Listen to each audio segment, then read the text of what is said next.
ভাঙনের সুর। চন্দননগরে মেয়র মুন্না আগরওয়ালের পদত্যাগপত্র। বোর্ড মিটিং বাতিলে জল্পনা।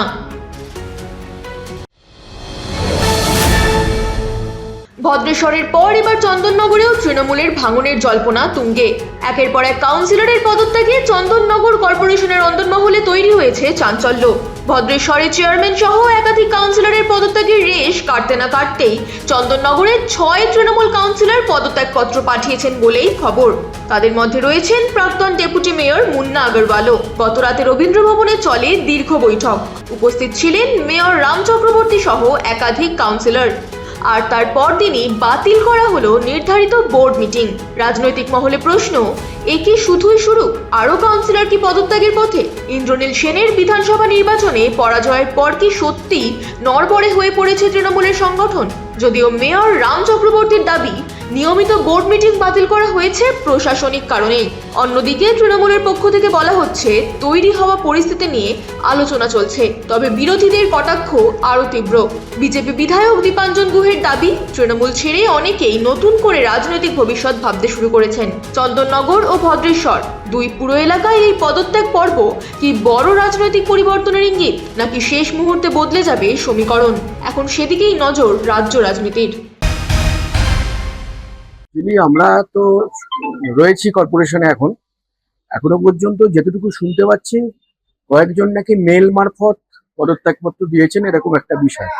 কিন্তু এটা তো স্বাভাবিকভাবে মেলে পদত্যাগ করা যায় না, এবং এটা নিয়ম অনুযায়ী যা আছে সেটা সরাসরি উপস্থিত থেকে এসডিওর কাছে পদত্যাগপত্র দিতে হয়।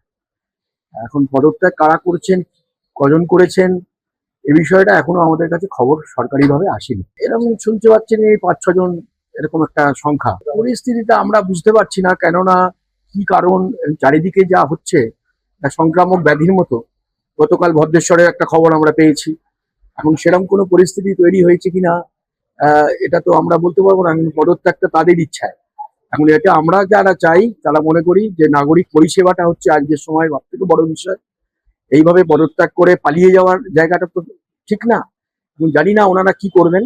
তো আমরা যে দুজন আছি, আমরা নাগরিকদের পরিষেবা দেওয়ার জন্য প্রস্তুত আছি, এবং পরিষেবার কাজ আমরা চালিয়ে যাব যতক্ষণ না পর্যন্ত সরকারিভাবে আমরা কিছু জানতে পারছি। এই বিষয়টা আমরা বলতে পারছি। আজকে বোর্ড মিটিং তো বাতিল করা হয়েছে, আমরা জানতে পেরেছি। আমাদের কর্পোরেশন থেকে ফোনে বলা হয়েছে। এখনো পর্যন্ত লিখিত কোনো অর্ডার পাইনি, কিন্তু 1টার সময় বোর্ড মিটিং ছিল, এবং বোর্ড মিটিংটা কি কারণে ক্যান্সেল করা হলো সেটাও আমরা বুঝতে পারছি না। যতক্ষণ না লিখিত কিছু পাচ্ছি বুঝতে পারছি না। না না না, অতীতে কখনো এরকম হয়নি।